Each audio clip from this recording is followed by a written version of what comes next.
صاحب یہ ایک سوال ہمیں موصول ہوا ہے سوشل میڈیا کے ذریعے، کچھ عجیب سا ہے۔ کہہ رہے ہیں کہ ایک بندہ ناپاکی کی حالت میں ہو اور ایک ہفتے تک غسل نہ کرے تو اس کے لیے کیا حکم ہوگا؟ اللہ اکبر۔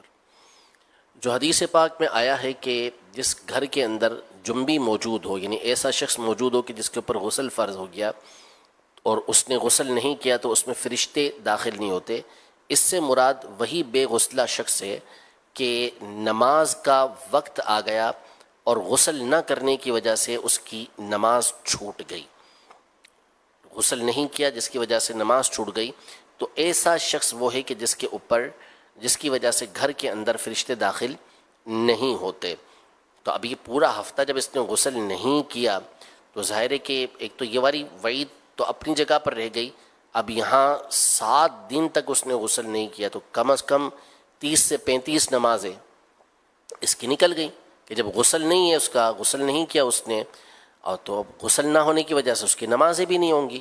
ایسا بندہ نمازیں بھی پڑھتا ہو تو بڑی بات ہے، بعید ہے کہ وہ بندہ نمازیں ادا کرتا ہو۔ تو یہ جو گناہ اس سے مسلسل ہوئے ان تمام سے توبہ کرنا، اور جتنی دیر وہ جنبی رہا ہے، بے غسلہ رہا ہے، توبہ کرنا اس کے اوپر لازم ہے، اور جو نمازیں وغیرہ چھوٹی ہیں اس کو ادا کرنا اس کے اوپر ضروری ہے۔ کن بیماریوں کو کہتے ہیں اور ان سے کیسے بچا جا سکتا ہے؟ رہنمائی شاہ فرما دیجیے، جزاک اللہ خیرہ۔ مہلکات، یہ مہلکتن کی جمع ہے، مہلک جس کو ہم کہتے ہیں یعنی ہلاک کرنے والی چیزیں۔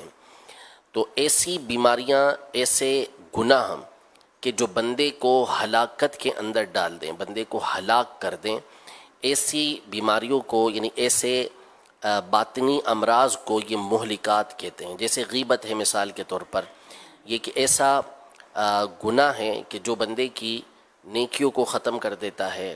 اس کے حوالے سے فرمایا کہ یہ زنا سے بڑھ کر ہے، کسی پر تہمت لگانا، کسی پر بہتان لگانا، یہ سارے مہلکات کہلاتے ہیں، یعنی وہ باطنی امراض، وہ خرابیاں کہ جن کی وجہ سے بندہ ہلاکت کے اندر پڑ جائے۔ تو اس پر مکتبۃ المدینہ کی مستقل پوری ایک کتاب ہے، باطنی امراض کی پہچان، باطنی امراض کا علاج، اس حوالے سے یہ کتاب آپ مطالعہ کر سکتے ہیں۔ اس میں کئی جو بیماریاں ہیں، اس طرح کی خرابیاں جو ہیں، ان کی تعریفات، ان کی مثالیں اور ان کے اسباب، ان کے علاج وغیرہ سب ذکر کیے گئے ہیں۔